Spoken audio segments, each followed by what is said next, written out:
essa pessoa tá jogando. Está a frente do carro. Dionísio, bom com você. Obrigado, meu amigo. Ou seja, nós temos, Sérgio, cerca de 10% das crianças quase vítimas do que pode ser um abuso dentro da família. Episódio. Não adianta nada se colocar ao Ministério Público também, o que a interposição que a polícia fez, empurrou para a barriga, passou o prazo. Foi encontrado com sinais de tortura evidentes. As costas totalmente arranhadas, o que pode mostrar que ele foi arrastado. Ele tinha fios elétricos amarrados nos punhos, nos pés, nos tornozelos e também no pescoço. Ele tinha marcas de hematomas na altura da costela. Ele tinha fortes hematomas na região dos olhos, do nariz, da testa. Ou seja, ele foi muito machucado para a polícia. Não há dúvida de que ele foi torturado antes de morrer. A princípio, pela conclusão prévia da perícia, uma conclusão preliminar pela análise do corpo, a causa da morte foi estrangulamento. Mas o laudo completo ainda vai sair, a perícia por um certo tempo para atuar nessa direção. É importante salientar que a carteira dele sumiu, ele estava sem documentos quando foi encontrado, a motocicleta dele sumiu e o celular dele também. Então, de início, a polícia começa a tratar esse caso como um latrocínio. Mas pode não ser latrocínio? Pode, porque a própria polícia já tem mais informações. São pelo menos 3 grandes linhas de investigação do por que esse jovem de 22 anos foi morto dessa maneira tão brutal e tão cruel. Primeira linha, que é a menos provável, mas é possível, é o latrocínio, porque os pertences dele desapareceram. As duas outras é homicídio, vingança. Pelo quê? Se sabe que encontrou-se fios de cabelos escuros, aparentemente femininos, de tamanho médio, junto ao uniforme dele. Naquela mesma madrugada, a polícia conseguiu localizar o carro e foi naquela direção e voltou um pouco tempo depois, encontrou as pessoas desse carro e o carro de um homem e uma mulher. Aí a polícia ouviu essas pessoas, identificou contradições e está investigando ainda se esse casal tem alguma coisa a ver com a morte do Cícero, encontrado morto nessa estrada em situação tão cruel e bárbara. Agora, a situação mais latente é: a polícia já conseguiu confirmar. O Cícero é casado, ele tem uma filhinha de 1 ano e 7 meses, é casado com uma moça aqui extrema, mas a polícia, infelizmente, conseguiu comprovar que ele mantinha um relacionamento extraconjugal. Sim, a família já está sabendo disso. Eu sei que é uma informação delicada, a gente não quer expor ninguém, mas essa é uma linha de investigação extremamente importante para a polícia, Dionísio. Por quê? Porque não é um relacionamento extraconjugal qualquer. É uma moça que é tráfico de drogas, é traficante, ingressa no sistema prisional, ou seja, estava na cadeia até pouco tempo atrás, continua na atuação. Essa moça já foi ouvida pela polícia, ela nega qualquer coisa, ela confirma que tinha um relacionamento com o Cícero. Isso é importante dizer, isso está documentado, mas ela nega, ela diz que não sabe de nada, que só ficou sabendo da notícia, ficou muito triste, mas não sabe do envolvimento. A polícia, é claro, já esperava esse tipo de resposta dela. Porém, o celular dela está apreendido, o carro dela está apreendido. A polícia agora quer saber se é alguém com ciúmes em relação a ela, se ele acabou também entrando nesse mercado de drogas junto com ela e acabou sofrendo retaliação. Essas são as perguntas mais abertas neste momento. E que são perguntas que precisam ser rapidamente checadas. Principalmente com o exame de DNA, com tudo que foi levantado até agora. E o fio de cabelo, por causa do DNA. Se é dessa mulher, não sei que ela vai dizer, não, tudo bem, o cabelo foi levantado do cabelo, porque não estava com ele.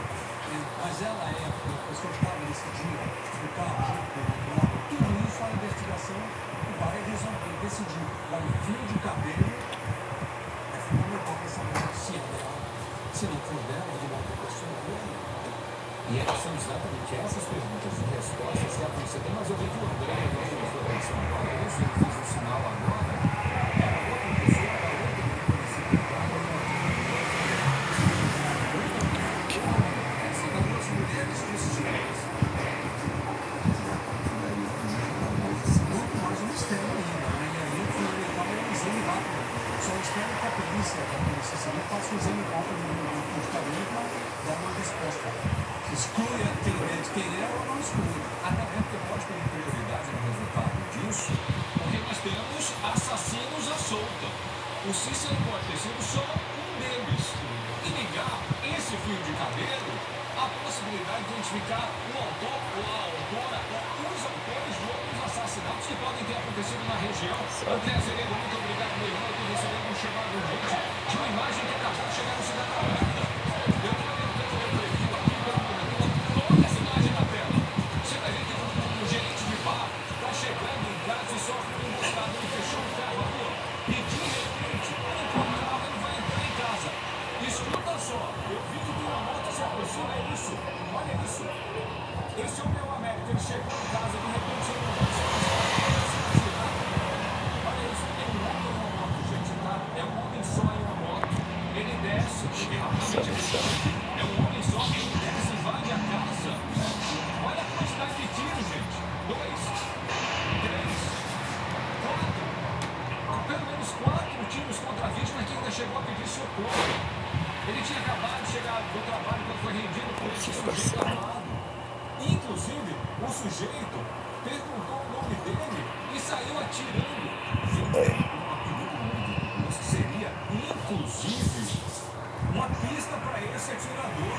Esse gerente seria conhecido como Boca de Prata. Boca de Prata, para você entender, é o que a produção está me passando agora, seria uma gíria da região onde ele mora, usada para homens que se envolviam com mulheres que tinham relacionamentos com criminosos de facção. Como assim?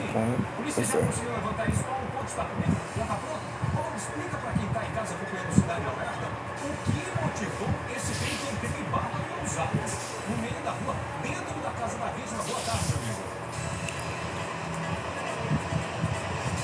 É isso mesmo, Dionísio. Muito boa tarde para você. Boa tarde a todos que nos acompanham aqui no Cidade Alerta. E como você mencionou, existe uma linha de investigação com relação a este assassinato, de que o Américo Rubens Rodrigues da Silva, ele poderia estar tendo um envolvimento, caso amoroso, com a mulher de um traficante, e por isso foi assassinado desta maneira. Esse caso aconteceu no bairro Bom Jardim, aqui em Fortaleza. Na própria imagem gravada pela câmera de segurança mostra o momento que ele estava chegando em casa, perto de meia-noite, estava saindo do trabalho. Ele era gerente de uma casa de shows, né, de um barzinho que fica aqui mesmo na capital cearense. E no momento em que ele estava já entrando em casa, esse homem chegou sozinho em uma moto e mesmo sem descer do veículo, começou a efetuar os disparos. Ele, desesperado, tentou entrar dentro de casa, porque para quem não consegue ver a imagem, a gente não consegue só olhar para a posição da câmera, mas existe uma grade que dá acesso ao atendimento do carro que estava simplesmente na área. Então, no momento em que os disparos começaram a acontecer, o Américo ele começou a gritar, pedindo socorro para a mãe dele, que estava dentro de casa. Mas, naquela situação de desespero, ele não tinha como abrir o portão e ela também não sabia o que fazer. Se saía, se também poderia ser atingida, enfim. O fato é que o criminoso começou a atirar enquanto estava na moto, desceu, foi até a área do imóvel e ainda atirou outras vezes contra o Américo Rubens, que não viu ali mesmo. Sobre a mãe dele, que estava dentro de casa, ele ficou bastante confuso com aquela situação, ouvindo tiros, ouvindo os gritos de socorro do próprio filho, mas logo após os disparos cessarem, ela saiu correndo, tentando descobrir onde o filho estava. Ela estava tão desorientada que ela passou por cima do corpo do filho, sem perceber que ele estava caído ali na área, o local estava escuro, e ao chegar lá na calçada, quando voltou, foi que percebeu que o filho estava morto. Momentos antes desse assassinato, 2 homens passaram em uma moto na porta da casa, gritando justamente essa expressão, Boca de Prata, que provavelmente indica que ele estaria tendo um relacionamento com a mulher de um traficante daquela região. Volto com você, Dionísio. Obrigado, hein, Paulo. Mas que história, eu fico imaginando o desespero dessa mulher. Quando ela ouviu primeiro os gritos do filho, depois os tiros. Agora, uma coisa que me chamou a atenção na imagem é que ele desce do carro tranquilo. Ele desce, abre, fecha o carro e vai. Se fosse uma pessoa que já tivesse sido ameaçada, você fica todo desconfiado. E desce rápido, né? Tá lá, desce tranquilo aí. Desce comendo, inclusive. Ele está comendo alguma coisa aí. E a ousadia do sujeito, o machete está tentando a vítima antes de atirar. Ele encosta bem a moto ali, ele encostou. Por isso que eu acho que ele foi surpreendido. Alguém devia estar esperando ele passar. Se você está ameaçado, você fica esperto, né? Eu chamo o meu nome, eu caio fora.